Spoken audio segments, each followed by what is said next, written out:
Hi there, everyone. Welcome back to the channel. Thanks so much for tuning in. Really appreciate it.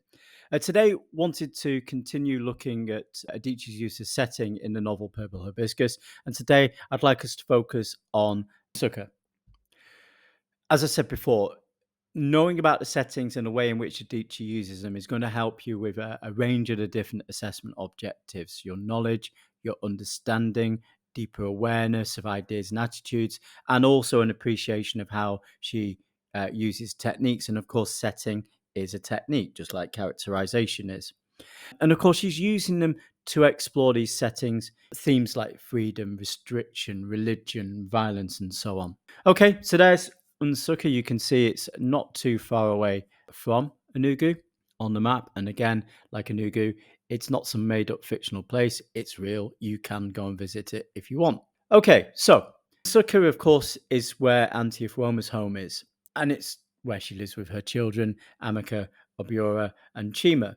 Auntie Ifuoma, of course, is Papa Eugene's sister, and her children are therefore Kambili and Jaja's cousins. Papa Eugene doesn't really like them hanging out with them because he wants to control Kambili and Jaja.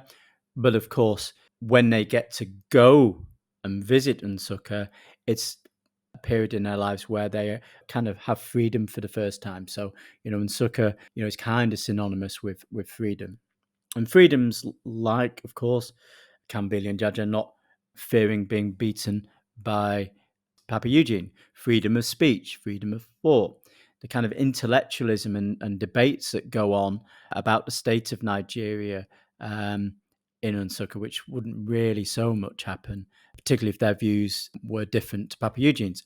You got religious freedom, I think, as well, and the challenging of authority, which, of course, is very often synonymous with university campuses and university settings. So I think we're supposed to see the university in Nsukka as a kind of microcosm for Nigeria as a whole. And this quote here maybe illustrates that. Amaka turned off the lights. The singing was clearer now, loud and resonant. There had to be at least 500 people. Sole administrator must go. He doesn't wear pan-o. Head of state must go. He doesn't wear pan-o. Where is running water? Where is light? Where is petrol? And I think we're supposed to see that what's going on here in this university campus, obviously 500 is a reasonably large crowd, is probably representative of what's going on elsewhere in Nigeria as a whole.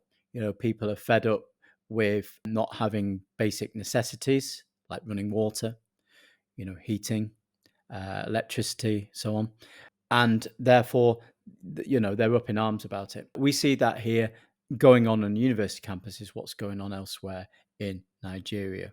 And there's a part in the novel where Auntie Ifuoma's outspokenness has annoyed the authorities. And so they send in police, maybe military police, to search her home. And that's what we're seeing here in this quote. We're here to search your house. They did not look inside the drawers they flung open. They just threw the clothes and whatever else was inside on the floor. They overturned all the boxes. As they left, the man with the tribal marks said to Auntie Ifuoma, waving a stubby finger with a curved nail in her face, be careful, be very careful. We were silent until the sound of their car driving off faded. We have to go to the police station, Obiora said. Auntie Ifuoma smiled. The movement of her lips did not brighten her face. That is where they came from. They're all working together. So this idea of this power that exists that individuals really can't fight against, they're kind of powerless against it. And of course, it's this sort of behavior from the authorities that is why Auntie Ifuoma and her family decide to, and then do, move to the USA. To escape it, because they can't have freedom of speech. And in a university, freedom of speech is a very important aspect of university life. And so it's become, like the rest of Nigeria, a kind of authoritarian state where you can't think and you can't say what you want. And again, just a reminder here of some of the key differences between Nsukka and Enugu. And I think that's what she's trying to do most in the novel with these settings, is look at contrast. Control and freedom, silence versus speech and laugh, Father Benedict versus Father Amadi, the patriarch of Papa Eugene versus the matriarch of Auntie Ifuoma, the wealth in Enugu and the poverty in Nsukka.